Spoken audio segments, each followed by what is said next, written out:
Hyvää päivää! Se on Tupu täällä uuden videon parissa ja tänään vastataan kysymykseen, joka on pyörinyt minun päässä jo hetken aikaa. Nimittäin, missä on Netheri? Ja ei nyt minä tarkoita sitä, että miten sinne päästään portaalilla.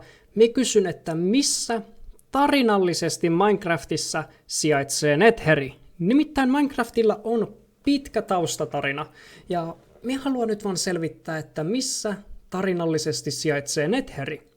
Ja tätä asiaa minä rupesin miettimään siinä vaiheessa, kun minä sain saavutuksen nimeltä We need to go deeper, eli meidän täytyy mennä syvemmälle. Tämä pisti mut miettiä, että okei, meidän täytyy mennä syvemmälle, eli joo, se viittaa vaan siihen, että Netheri, se näyttää silleen, että se olisi alhaalla.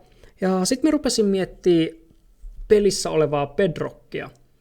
Ja sitten me mietin, että hetkinen, meillä on perus bedrockia, mutta Netherin katto on myös bedrockia. Ja totta kai me voidaan mennä kreativessa rikkoa bedrocki molemmissa näistä ja olla silleen, että hei, täällä ei ole yhtään mitään. Mutta tarinallisesti meidän Steve-hahmo ei tiedä sitä. Ei se pysty rikkoa sitä. Creative rikkoo sen tarinallisuuden rajoja, koska Steve ei ole tarkoitettu jumalaksi, joka pystyy yhdellä hakkauksella lentämään ja rikkoo blokin. Steve on pelaajahahmo, joka ei pysty pääsemään bedrockista läpi. Tarkoittaen sitä, että teoriassa tarinan mukaan bedrockin alla voi olla Netheri. Ja koska aikaisemmin on tehty teorioita siitä, että Minecraft-maailma on ympyrä, niin me saadaan hieman lisää tukea tälle teorialle. Eli jotta minä pystyn selittämään tämän paremmin, minä tulin ihan pelin sisään katsoa tätä asiaa. Eli kun me ollaan tarpeeksi syvällä maan sisällä, niin jos me liikutaan täällä yksi blokki, niin te huomaatte, että nämä on vierekkäin, mutta täällä, kun me liikutaan tästä kulmasta tänne, niin se vie huomattavasti enemmän matkaa kulkea tämä väli. Tässä se on yksi blokki eroa, kun me yritetään siis kiertää tätä planeettaa, mikä tässä on.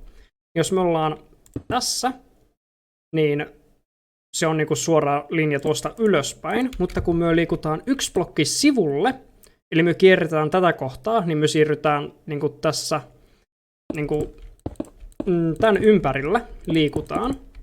Niin kun me ollaan menossa tässä kohtaa, niin se on sitten tuolla kohtaa planeettaa. Mutta kun me siirrytään yhdellä blokilla eteenpäin, niin jotta me päästään samaan kohtaan, meidän täytyy liikkua oikeassa maailmassa.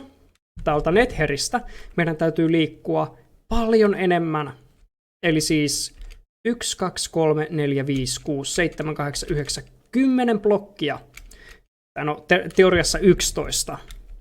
Eli siis noin 11 blokkia pitää liikkua tässä mallissa, että me päästään samaan paikkaan, silleen suhteutetusti samaan paikkaan, missä me ollaan tässä toisessa systeemissä.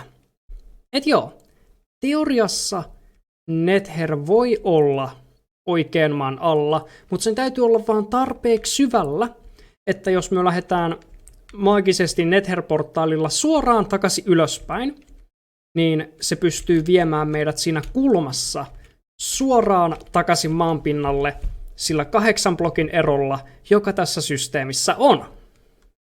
Mutta tämänkin jälkeen meille herää vielä yksi kysymys. Ja tämä kysymys on, mitä on Netherin bedrockin alapuolella? Ja tähän minulla ei ole suoraa vastausta. Ehkä siellä on endi, ehkä endi on just universumin, siis siellä planeetan keskipisteessä, mutta siihen meillä ei ole todisteita. Tuo achievementti selvästi viittaa, minkä se saa tässä pelissä, se viittaa suoraan siihen, että me mennään alaspäin, joka antaa meille lisää todisteita tähän aiheeseen. Ja tuo Nether-juttu käy järkeen, jos se on vaan tarpeeksi alhaalla ja sijoitettu oikein planeetan sisälle. Ja joo, tämä on teoriassa mahdollista, mutta endistä me ei sitten kauhean hyvin tiedetä, että missä se on. Mut joo, tällä kertaa ei muuta. Me toivon, että tykkäsitte tästä videosta. Tää saattoi olla vähän jännä, mutta onko mikään muukaan Minecraftissa kovin järkevää? Ja joo. Me saatetaan olla palikalla, me saatetaan olla pallolla, joka on tehty palikoista.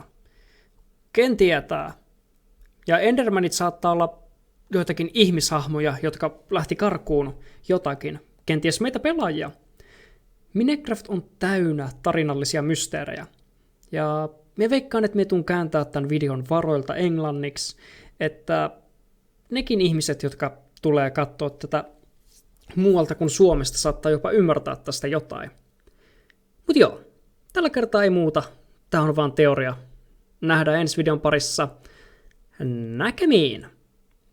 Niin joo, ja jos matpat ikinä joutuu tähän videoon jostain syystä, niin ole hyvä, käytä mitä ikinä tahdot. Mut joo, ei muuta. Näkemiin!